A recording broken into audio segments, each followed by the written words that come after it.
The Green Bay Packers are finally back on the field. Training camp is here. We're not going to overreact yet, but there are some things I can't wait to see.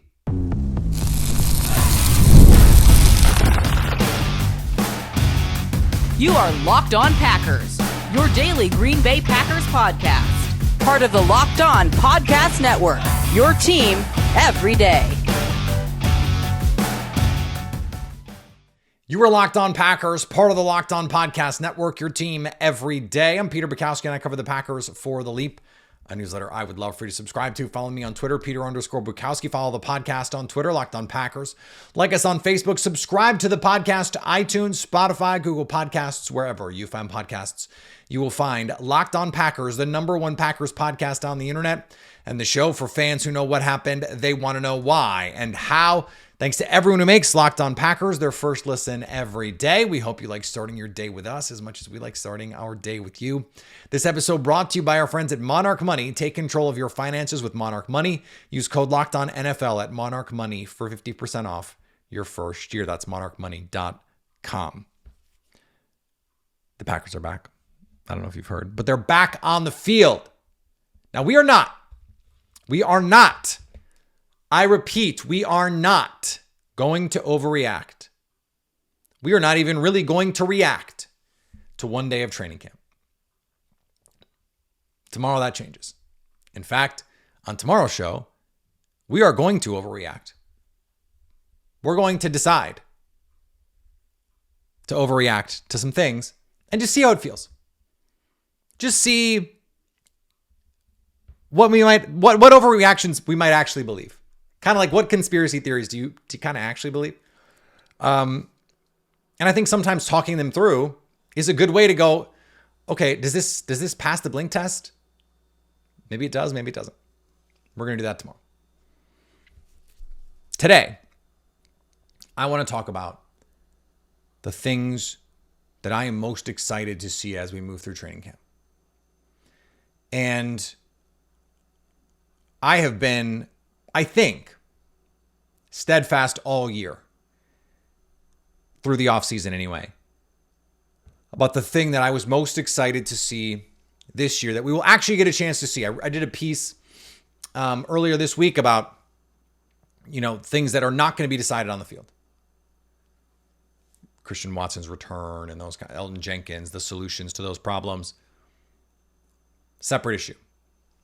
What are we going to get answers to see? Not even just answers. What are we going to see on the field? What are we going to hear about? What are we going to get to watch in preseason? For me, I think the number one has always been, at least since April, late April, has been these rookie receivers and this receiver room in general. How does it change? How does it evolve? Who gets what opportunities? Matthew Golden running with the ones, at least rotating with the ones, off the rip. Right away.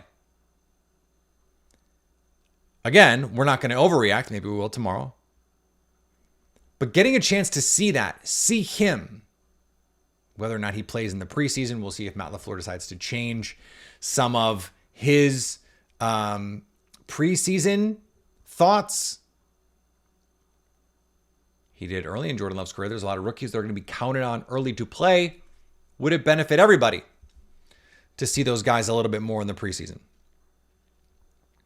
But this receiver room is jumbled.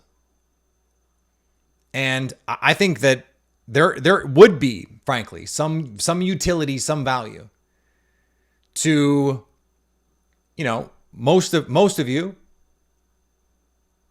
will not have the opportunity to go. You will not get to see what is happening on the field. So,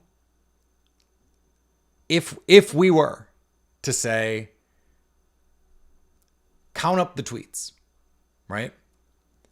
Great catch by Romeo Doubs. Oh, target to Dontavian Wicks intercepted. And just tally up the good plays that are mentioned on social media by the folks that are there every day covering the team, the beat writers, etc.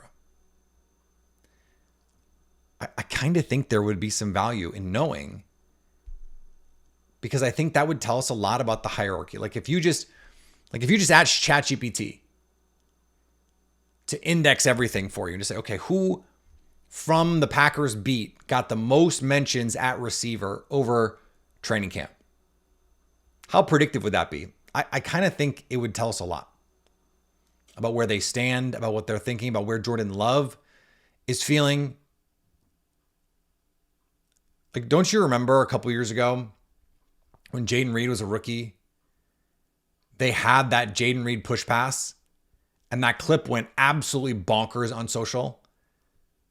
And part of that was because everyone was excited that they drafted Jaden Reed, but they were doing a lot of that stuff. And then in 2023 and 2024, even more, they did a lot of that stuff.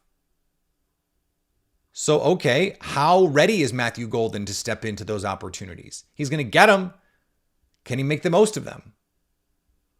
There was a clip from yesterday. Little, just the touchdown work in the low red zone to see Matthew Golden move. And you go, that's pretty cool. Sideline catch. I mean, it's routes on air.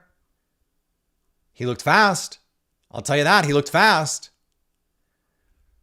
Those are just the little nuggets that you're going to want to glean. Okay, how many opportunities does he get deep? Jordan Love is going to throw the ball up. Threw an interception to Xavier McKinney yesterday on a corner route to Dontavian Wicks that, he may or may not have been wise to throw. Gave his guy a chance. Wicks didn't make it. That was part of the old Aaron Rodgers of like, sometimes I'm going to put the ball in harm's way just to see what happens. I'm going to give my receiver a chance, and it's going to tell me a lot if he gives me a chance to make that play. They had a vertical route to Josh Jacobs that he dropped, was broken up by Nate Hobbs. Is that something they're going to do more? I think those are the little nuggets. So the answer to the what's going on at receiver, how's Matthew Golden, how's Savion Williams, does Wicks, does Reed, does Dobbs, do they take step forwards? How close is Christian Watson? The Packers again slow paid that from Brian Gutekunst. That is all related to how often is Tucker Kraft getting the ball? How often are they throwing to running backs? Those sorts of things. And so that starts to give us some ideas of, okay, these are the things that they're going to want to focus on offensively as we move through 2025. And those things are going to change. Players are going to get hurt. Players are going to break out that even in training camp, we didn't know about. It might take Savion Williams. It might take Matthew Golden some time to get there. It might take, I would think it wouldn't take the guys that are already there more time, though. Christian Watson, he could come back after 4 weeks on the PUP and just be awesome. That's not something we're going to learn in training camp, though. So how do they adjust for that uncertainty? How do they build in that uncertainty? How do they amplify that uncertainty? How do they move through trying to learn in real time the right path forward of this offense? Because they may believe, Tucker Kraft, let's see what that looks like with him getting more carries. Matthew Golden, let's see what that looks like with him being the starter. He was, according to Wes Hodkiewicz from Packers.com, like the first time they were in team, they opened up with 2 tight ends, and it was Romeo Doubs and Matthew Golden. That's interesting. Are they going to use Jaden Reed more in 2 receiver sets? Would love to see a change like that. If he's your most consistent, most dynamic receiver, find ways to get him on the field. Those are the kinds of things that I want to see or not see, because the absence of the thing will also be telling. It will also be information for us as we move forward here in training camp. Let's go to thing number 2. We'll do that next on Locked On Packers. This episode is presented by Yahoo Fantasy. Fantasy football is back Fire up the group chats, get your draft board ready, and buckle up for a season filled with breakouts, busts, and all the overreactions we live for. It's all going down on Yahoo Fantasy. I've been playing with Yahoo Fantasy for a very long, for as long as I've been playing fantasy football, basically. I've been using Yahoo Fantasy.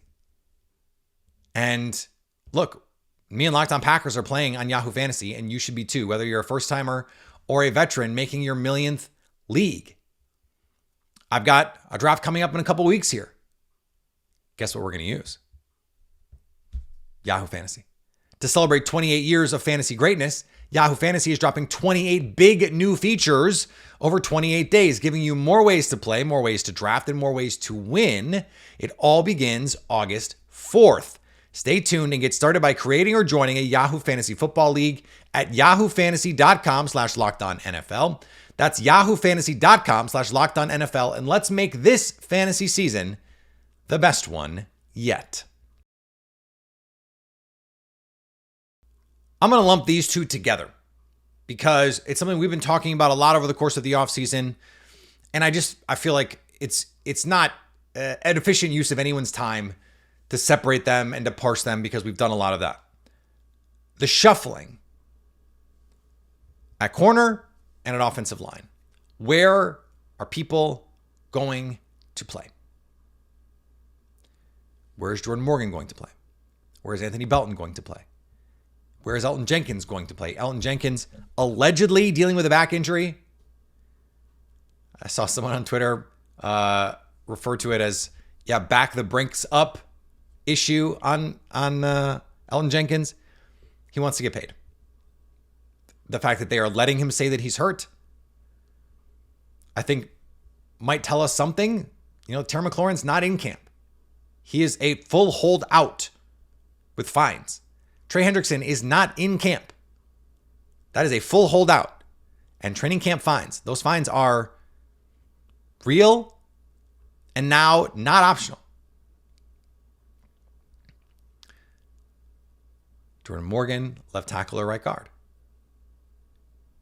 Did a little bit of both. Matt LaFleur said he's got to cross-train at guard and tackle. Said guard first. Do we overread into that? Is it reading too much into it to think that he said that first? I have a piece coming on Friday about Jordan Morgan on the Leap. I went back and watched every snap he played last year.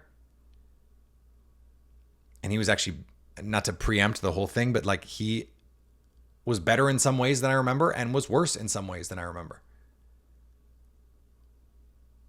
But I didn't really have the opportunity because he wasn't a big part of the story of the season. It was not something I was watching for in real time. There was too many other things to be watching for.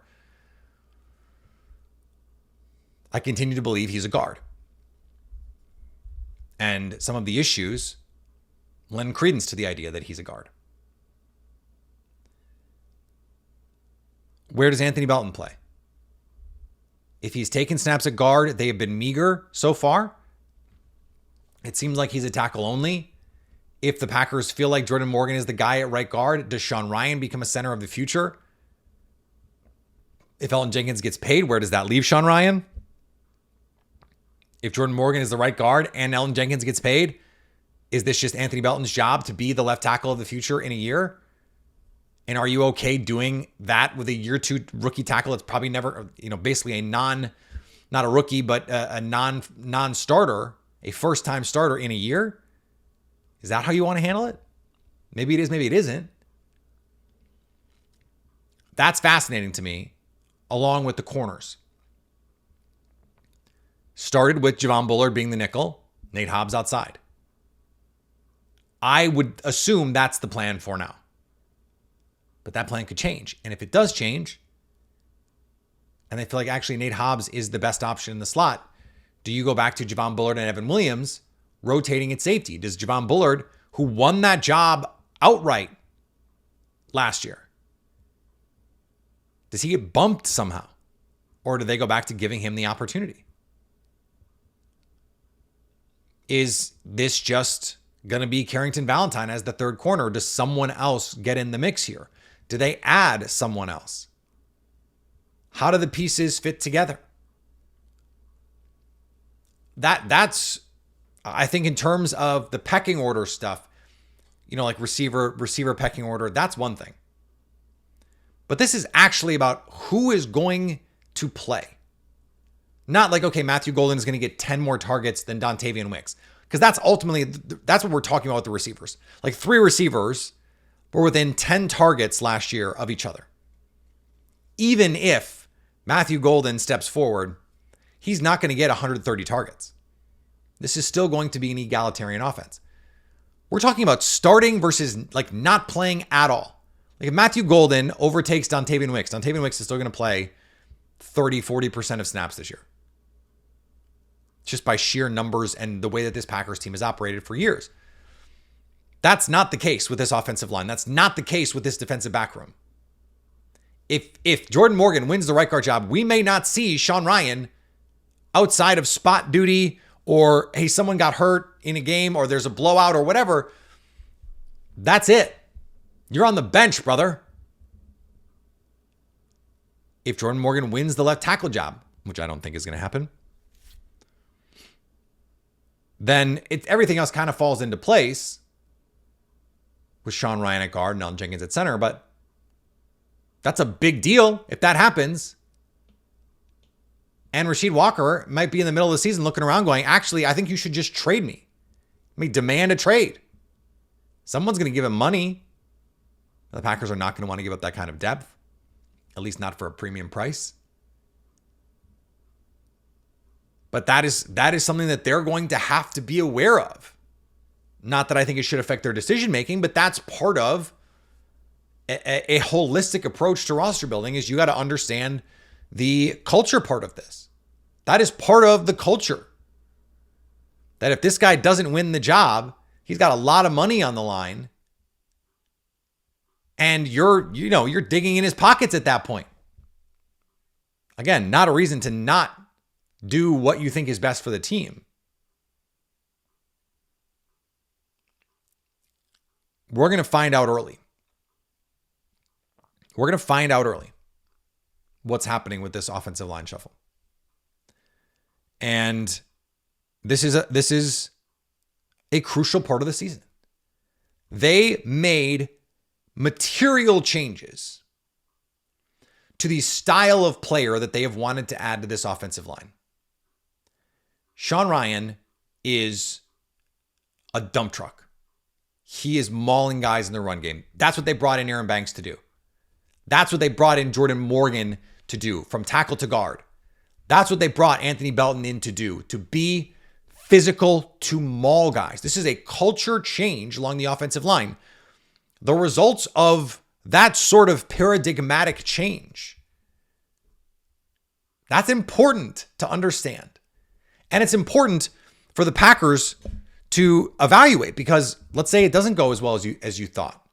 Well, is that because you didn't pick the right players? Or is that because there is something stylistically here that is just not conducive to the style of offense you want to play, or the style of offense that Jordan Love is best in, or whatever it is? You have to evaluate all the pieces in order to get an accurate view of how to move forward. And so maybe they just end up with more or less the same group. Like, it could very well be essentially the same starters as last year, with Jenkins at center and Aaron Banks in at left guard. Then what? I mean, I've had a lot of people ask me that this summer. Like, what if Jordan Morgan is just a guard? Even if he wins the job. And I say to them, I don't know. It depends on how good a guard. Because at the end of the first round, these guys are now getting $20 to $25 million a year. They're getting tackle money on the open market. So they are being seen by the league as almost as valuable as tackles. Do we have to start reframing how we look at guards in the first round? I still believe that from a positional value standpoint, they are closer to tackles than they've been in a while, because the value of pass protection is just so much greater than it used to be. But history tells us you don't have to draft a guard early. You can wait on those guys. The Packers have kind of been the role model for that. They just did it with Zach Tom, although he's a tackle. They played him at guard early. So if that's what he is, was that the smart play? Or did you draft a player who you thought could play a premium position and at worst could be really good at a non-premium position? Well, if that was the calculation, and we're never going to know that the truth, then I don't know, that seems like good process to me. So it is hard to parse all of that. Now there is a big word or phrase or contraction, I don't know, not a contraction, that we haven't mentioned that I think you're going, I can't believe you haven't mentioned it. Let's talk about the pass rush to close out Locked On Packers. Ever wish managing your money felt easier? With Monarch Money, it can. Whether you're growing your savings or planning a big purchase, Monarch gets you in the driver's seat. It's like having your own personal CFO, giving you full visibility and control over your finances. Monarch Money is more than a budgeting app. It's a complete financial command center. You can track all of your accounts, investments, and spending in one place. So in addition to managing your money, you're also building wealth. Managing money day to day can be tricky if you don't have a system, if you don't have structure. Monarch Money can give you that clarity, that vision, so you can see it laid out in front of you.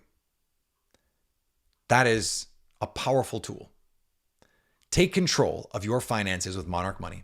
Use code LOCKEDONNFL at monarchmoney.com for 50% off your first year. That's monarchmoney.com, code LOCKEDONNFL for half off your first year. The Locked On NFL Top 100 is here, voted on by the NFL hosts of the Locked On Podcast Network. Our Top 100 was formed by experts that cover these teams and players every day. Find the full list on Locked On Sports Today on YouTube or wherever you get podcasts. That episode is blowing up. It is going crazy. You guys have had plenty to say about it. And of course, you can go back and listen to my reaction to it on our Locked On Packers episode that we did, all about the Packers who did and did not make that Locked On Top 100. Okay, maybe we've waited too long, but I'm not going to make this a Lucas Van Ness thing. Though I am interested to see the Lucas Van Ness development project. I said a couple weeks ago, and I stand by this, we will know pretty early on with Lucas Van Ness if he is going to make a jump this year. If he is going to do what they need him to do this year. Now, I also think that he can still be a good player even if he's not a star right away this year. You want to see the improvement. You want, and it better be obvious, or it's not going to be that meaningful. But it's not just him that I'm excited to see, because what if he stinks? What if there's no improvement? Then I've locked myself into just that. I'm not just excited to see Lucas Van Ness, because if you don't get what you want or need from Lucas Van Ness, there are other players on the roster who you are going to get an opportunity to see and have them provide that for you. Barron Sorrell, Colin Oliver, who they drafted this year, those two guys on day 3. Very interesting, very intriguing pass rushers as they come into their rookie season in the NFL. We've seen rookies come right in and play meaningful roles for good teams. And I don't think what Brenton Cox did at the end of last year is fake. I don't think it's a mirage. Those were NFL teams. The Packers were playing meaningful games. They needed to win those games. And he showed up as the most productive pass rusher on a per snap basis on the team. His pressure rate was off the charts. Now, some of that was they got him unblocked a couple different times. But like they could have done that for anyone else, and those guys did not create like Brenton Cox created. You go back to Brenton Cox at Florida, it was not a talent problem for him. It was a get your head screwed on straight problem. And if it is, he is gifted. And that was something I remember talking about this when it happened, when they brought Brenton Cox in. I talked to Brandon Olson, our Locked On Gators host, and he was just like, yeah, man, like there are going to be some reps that make you go, holy cow. And then there are going to be some reps that make you go, holy cow in two different kinds of ways. We haven't really seen the bad reps. They've got him dialed in. And if they can maximize his talent, he can be a useful pass rusher for this team. Can he be an early down run stuffer in addition to the pass rusher? That is still very much yet to be seen, but they also do have Kingsley and Egbare for that. If what they get is a Kingsley and Egbare, Brenton Cox platoon that ends up with 12, 14 sacks and some good early down run play because you're getting Kingsley and Egbare on first and second and then Brenton Cox on third down, that's fine. But then Kingsley and Egbare is going to be a free agent. So can you get that from Barron Sorrell and Brenton Cox? That's why these questions are so vital. Because it's not just about what are you getting this year? What are we seeing this year for this team? What in training camp is going to give us hints at what this team is going to look like in the future? It's not just that. It's okay. What does the state of the team tell us about where this team is headed, where it can go, where it can get to? That is just as exciting to me anyway as, well, what can this team do right away? Now, usually when you see something that is exciting to you for now, or for the future, I mean, it hints at something you can do now. So Savion Williams feels like the perfect example for this, but let me use a defensive example since we're talking about the pass rush. Colin Oliver. In the preseason, we see some flashes. He's just like destroying some third and fourth string offensive tackles. Well, that gives you a hint at something. It makes you excited for the future. It doesn't really tell you anything about his ability to contribute in the present, but it's still exciting. Can he give you a rep here or rep there? Can he beat out Aaron Mosby? Like, let's start there. Like, let's start small here. The Packers do have some pass rushers that I think fans can be excited about. Guys where you go, I want to see what he can do. It's not just Lucas Van Ness. It's not just Barron Sorrell. But be excited about Brenton Cox.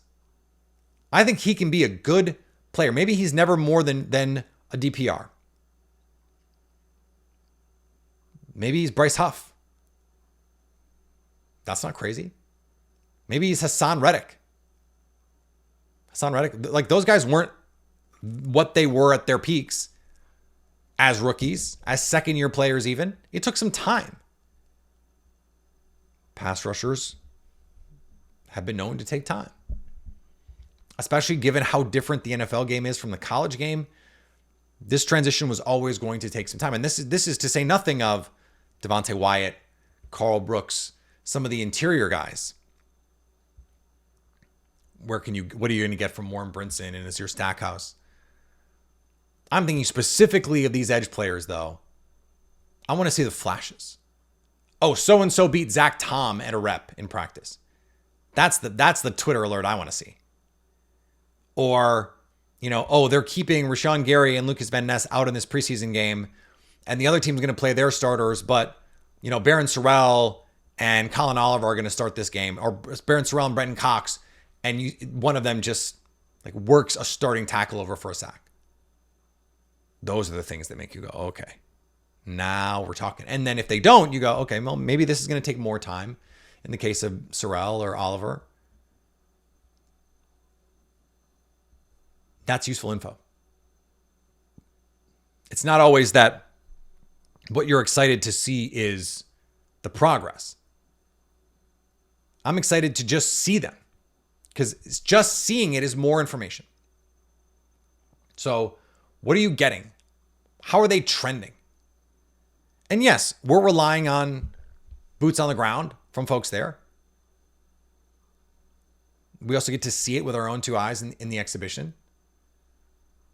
We get to hear other players talk about them. I have the luxury of, hearing some other things, sources and all that. It is an exciting time. So exciting, in fact, that tomorrow we're going to overreact. We're going to overreact to some early narratives and see if we like some. See if we like some of these overreactions. See if we like how it feels, how it fits. Maybe we believe them. Maybe we don't. Let's try it on. We'll do that tomorrow on Locked On Packers. In the meantime, follow me on all the social medias. Subscribe to the podcast wherever you get podcasts. Subscribe on YouTube so you can stay Locked On Packers.